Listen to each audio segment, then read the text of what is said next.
Bạn nghĩ đội tuyển Việt Nam có tiếp tục vô địch AFF Cup năm nay hay không? Hãy comment xuống dưới dự đoán của bạn cho mọi người biết nhé. Bên cạnh các cầu thủ có gia thế giàu cực khủng như Tuấn Anh, Văn Quyết, bóng đá Việt Nam còn tồn tại rất nhiều cầu thủ xuất thân bần nông, nghèo khó.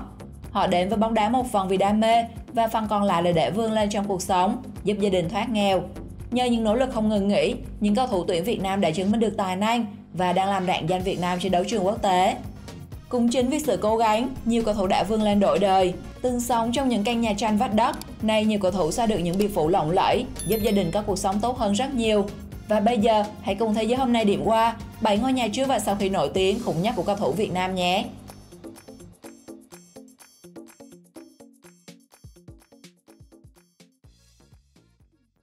7. Công Phượng.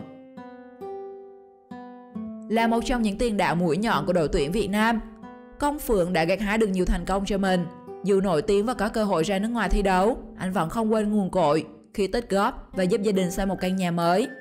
Được biết, trước đó ngôi nhà cũ xây hơn 30 năm đã xuống cấp trầm trọng. Nhiều hôm mưa to gió lớn, bố mẹ Công Phượng phải chạy sang nhà hàng xóm để lánh nạn. Tuy nhiên, do nhà nghèo, mãi đến sau này gia đình mới có thể tích góp để xây nhà mới. Ngôi nhà được xây dựng bởi số tiền tích góp của các thành viên trong gia đình. Đặc biệt, Công Phượng trong thời gian đi thi đấu bóng đá cũng dành dụm được một số tiền riêng và gửi về hỗ trợ bố mẹ xây nhà. Sau khi hoàn thành, ngôi nhà mới đã khang trang hơn nhà cũ rất nhiều và tiêu tốn khoảng 400 triệu đồng của gia đình. Có căn nhà mới, các thành viên trong gia đình ai cũng vui mừng vì bây giờ đến mùa mưa bão đã có nơi trú ngụ an toàn, không còn phải thấp thỏm sợ gió thổi bay nhà như trước nữa. Đợt tới năm 2018, Công Phượng còn tặng cho bố mẹ một chiếc TV 50 inch cùng chiếc máy pha cà phê sạch hơn 20 triệu để pha cho gia đình uống cùng khách đến chơi.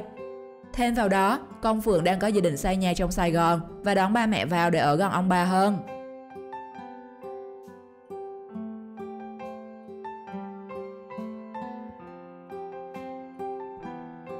6. Phạm Xuân Mạnh. Một trong những cầu thủ có hoàn cảnh đặc biệt khó khăn nhất của U23 Việt Nam chính là Phạm Xuân Mạnh. Để đổi đời, Xuân Mạnh đã cố gắng từng ngày, từng giờ để có thể lên tuyển quốc gia và lập công. Dù chỉ là lựa chọn số 2 của vị trí hậu vệ cánh trái, nhưng Xuân Mạnh đã hoàn thành xuất sắc các nhiệm vụ và góp công tạo nên kỳ tích cho tuyển Việt Nam tại U23 châu Á 2018. Xuân Mạnh từng không khỏi khiến nhiều người xúc động khi chia sẻ rằng bản thân muốn đi đá bóng là để kiếm tiền để trả nợ cho ba mẹ, và chàng trai năm ấy đã thực hiện được nguyện vọng của mình. Căn nhà cũ của Mạnh chỉ rộng khoảng 40 m², mái nhà mục nát, xuống cấp. Vì quá cũ nát, gia đình Xuân Mạnh đã vay tiền khắp nơi để xây lại một căn nhà, cách căn nhà cũ không xa. Sau mùa giải U23, với số tiền thưởng có được, anh đã trở về và trả hết số nợ của gia đình. Anh cũng mua thêm một số đồ dùng, trang thiết bị hiện đại như TV cho căn nhà.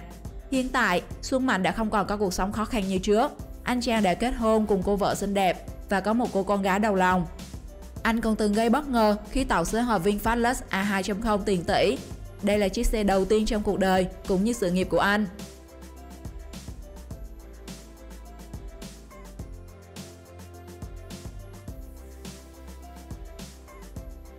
5. Bùi Tiến Dũng. Sau những thành tích lịch sử cùng đội tuyển U23 quốc gia, anh em Bùi Tiến Dũng đã dành ra khoản lương thưởng của mình cộng với tiền tích góp để sửa sang lại ngôi nhà cho bố mẹ ở quê. Gia đình thủ môn Bùi Tiến Dũng ở một ngôi làng dân tộc Mường thuộc vùng cao ở tỉnh Thanh Hóa. Căn nhà cấp 4 ở quê của hai anh em rất giản dị và đơn sơ. Người ba chia sẻ trước đó, Tiến Dũng cũng có gửi về một số tiền nên gia đình xây thêm căn nhà sàn bên cạnh. Sau chiến thắng của đội tuyển U23 Việt Nam hồi tháng 1 năm 2018, các cầu thủ được thưởng tiền và cũng từ tiền lương tích góp thêm. Hai anh em Tiến Dũng và Tiến Dũng đã tự đi tìm thợ về để sửa sang nhà cửa, cho gia đình thêm khang trang, tiện nghi hơn, bố mẹ đỡ vất vả hơn. Bố của hai anh em rất tự hào về hai người con nên đã để rất nhiều ảnh hai người trong nhà. Nếu cả hai đi đá xa thì nhìn cho đỡ nhớ.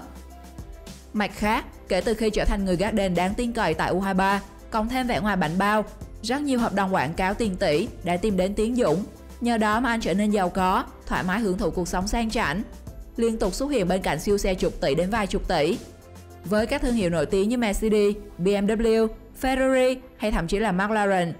Bạn có từng đổ sập vì anh chàng này chưa? Đừng ngại chia sẻ cho mọi người biết nhé!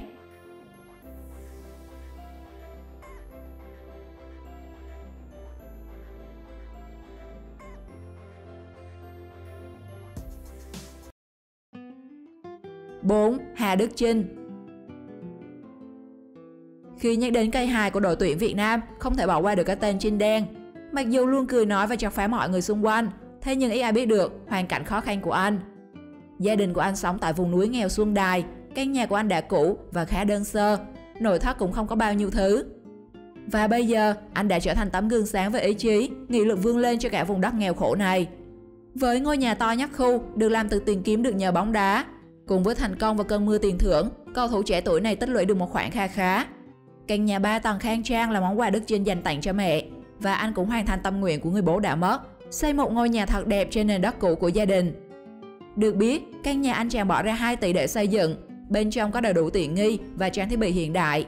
Xây xong nhà cho mẹ, anh chàng đã tậu cho mình một căn chung cư tại khu đô thị Vinhome ở Hà Nội. Ở tuổi 24, Đức Chinh đang có một sự nghiệp và tương lai đáng mơ ước. Tiền đạo trẻ của đội tuyển Việt Nam đã hoàn thành được tâm nguyện và lời hứa với bố để tập trung vào việc tập luyện, thi đấu đạt tới những thành công hơn nữa.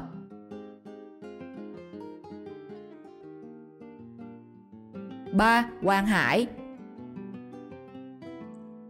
Mặc dù ngoại hình có hơi nắm lùn một tí, thế nhưng chân sút của đội tuyển Việt Nam luôn khiến đối phương xanh mặt, với những cú sút chân trái miệng chê đâu được. Cú sút phạt tại Thường Châu Tuyết Trang năm ấy đến giờ vẫn khiến nhiều người rùng mình khi xem lại. Bạn có cảm giác như thế không? Chia sẻ với mọi người nhé! Với nguồn tiền thưởng khổng lồ từ các trận đấu, tiền vệ số 19 đã tha hồ tạo về những món hàng vô cùng đắt đỏ. Trong đó có căn hộ bạc tỷ tại khu đô thị Vinhome Smart City, nơi anh sẽ trở thành hàng xóm với Hà Đức Chinh. Chưa dừng lại ở đó, không bao lâu sau, Quang Hải lại tiếp tục khiến khán giả bất ngờ khi chi tiền tỷ để tạo thêm một căn nhà tại thành phố Hồ Chí Minh. Được biết, đây là khu Vinhome quận 9 đắt đỏ, với mỗi căn nhà phải xương xương 3 đến 4 tỷ. Đặc biệt hơn là nó còn nằm trong khu căn hộ sang trọng của cặp đôi Đông Nhi, ông Cao Thắng. Không chỉ cho riêng bản thân, chàng cầu thủ còn giúp ba mẹ trả nợ số tiền còn lại của căn nhà họ đang ở. Anh còn xây luôn một căn mới và mua xế hộp để tặng 2 người. Giàu có là vậy, nhưng mấy ai biết ngày xưa gia đình anh từng ở căn nhà rất ọp ẹp. Ba mẹ Quang Hải phải làm quần quật cả ngày ngoài đồng kiếm miếng cơm. Nhờ tinh thần cố gắng để thành công mà Quang Hải đã có thể đổi đời và đổi luôn mấy căn nhà như bây giờ.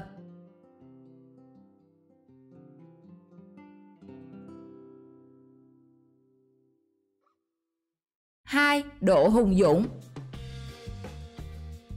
Trước khi trở nên nổi tiếng ở các giải đấu, gia đình của Hùng Dũng từng ở một căn nhà 50 m² ở khu vực Cầu Đuống. Căn nhà có 2 tầng, trong đó tầng trệt được gia đình Dũng tận dụng để bán đồ trang sức và làm phòng khách. Dù không phải là biệt thự cao cấp, nhưng đây là nơi lưu giữ nhiều kỷ niệm của chàng tiền vệ này. Sau nhiều năm tích góp, Hùng Dũng đã gây bất ngờ khi tiết lộ căn nhà có giá trị lên đến 10 tỷ mà anh dành tặng cho bố mẹ. Biệt thự có tất cả 5 tầng lầu, nằm trong khu đô thị cao cấp giữa lòng thành phố Hà Nội. Với diện tích lớn, cả bố mẹ và gia đình nhỏ của anh đều sẽ thoải mái và có nhiều không gian riêng. Căn nhà xây theo lối cổ điển, xen lẫn hiện đại với tông màu trắng chủ đạo. Phần lớn nội thất thiết kế trong nhà đều do bố anh lên ý tưởng. Tầng trên cùng được Hùng Dũng làm phòng tập riêng, trang bị đầy đủ máy móc tập luyện. Tất nhiên trong nhà cũng dành riêng một góc để trưng bày bằng khen, huy chương mà anh đạt được trong sự nghiệp cầu thủ của mình. Hiện tại sau khi gặp tai nạn chấn thương nghiêm trọng, Hùng Dũng đang cố gắng hồi phục để sớm trở lại. Hy vọng ngày anh vào sân và lập chiến công sẽ không còn xa.